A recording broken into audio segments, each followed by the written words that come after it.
So welcome back, everyone, to Module 5, Public Debt. And this is not a theoretical module, not to say any of the other modules were theoretical, but there is a debt crisis happening in Africa, in countries across Africa. And in Module 5, we'll discuss public debt, focusing on the roles of Parliament and civil society in managing public debt and advocating for transparent and accountable practices.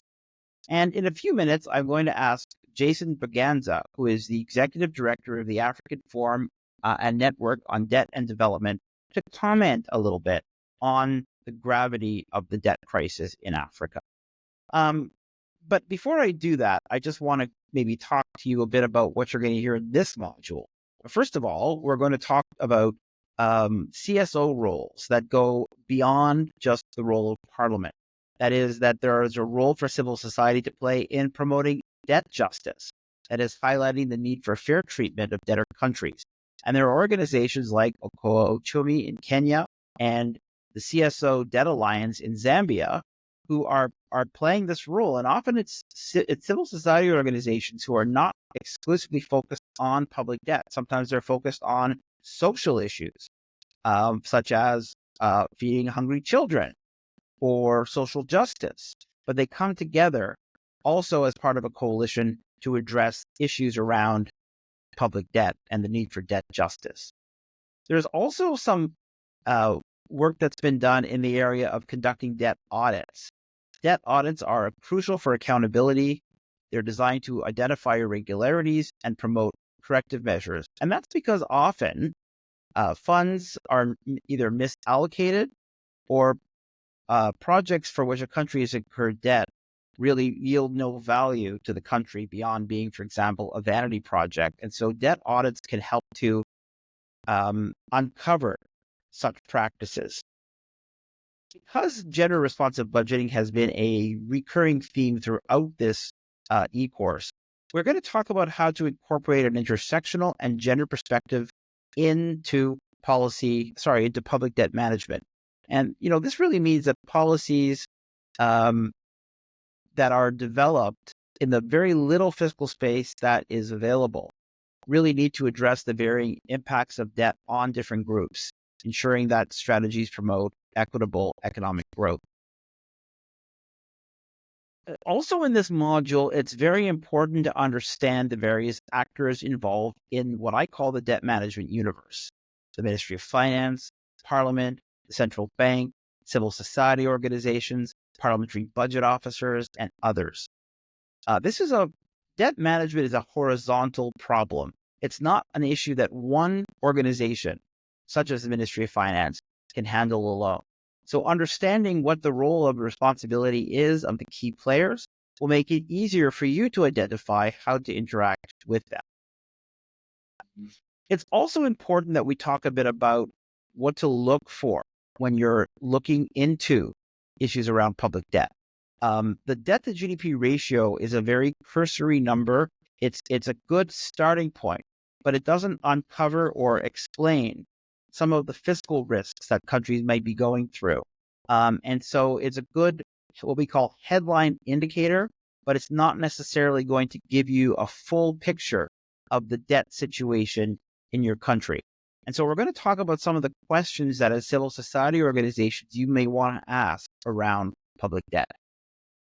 The treat I have for you today, and for the introduction to this module, is that I was doing a podcast interview this morning with Jason Braganza, who, as I mentioned, is the Executive Director of the African Forum and Network on Debt and Development, AfroDebt.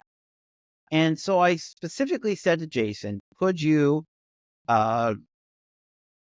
prepare for the participants of this e-course some key messages on what they should be taking into consideration when it comes to addressing the issue of public debt in Africa?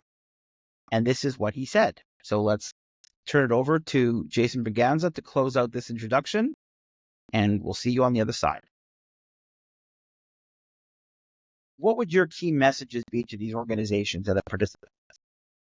Yeah, sure. And I hope you don't mind me doing a bit of AfroDebt sales pitch promotion. But I think the starting point would be, look, visit our website, afrodebt.org. We've got three foundational documents there that can be of great help.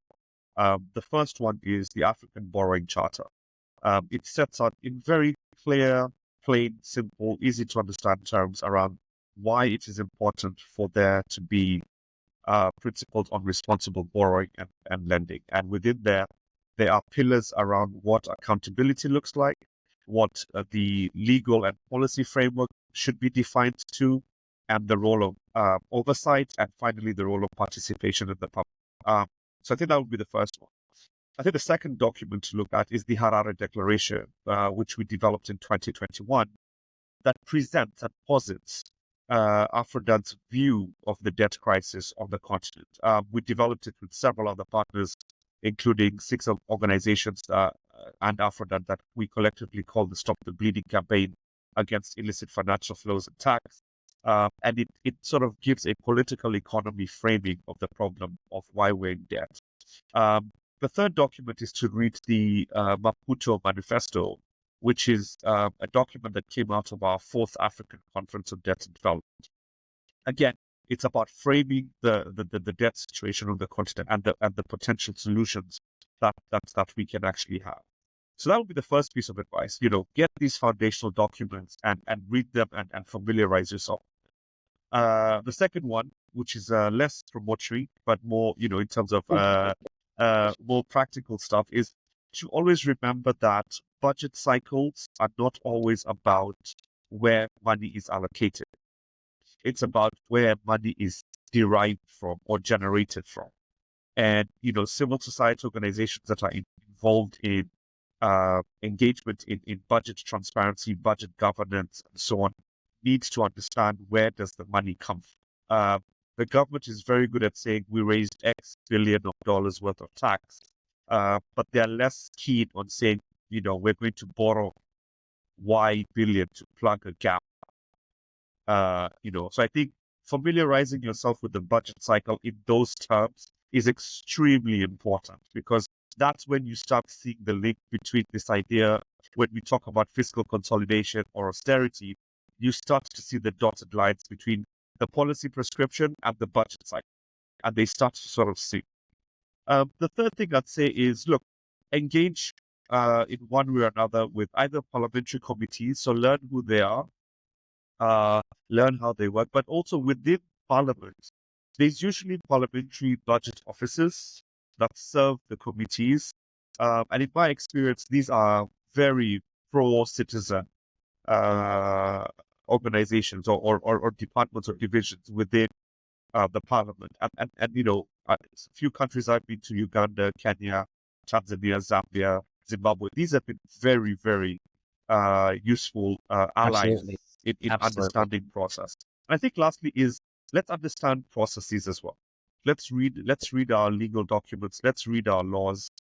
Let's understand that, there's a lot of public information out there based on our countries that our country governments produce and publish. I think, we are sometimes very quick to state that we don't have access to information. In many cases, it might be true, but there are instances, very good examples where governments do publish a lot of government information on public finances. So let's also familiarize when we are engaging, through civic education, through public participation. And the reason I'm saying to familiarize with the information that's out there is because we move from being holding accountable our leaders and our parliaments on how public resources are used, to also, in addition to being propositional. So you can call out if things are not going the right way, but then because we are informed, because we familiarized ourselves with processes and documents, we can be propositional in solutions, and therefore we become allies.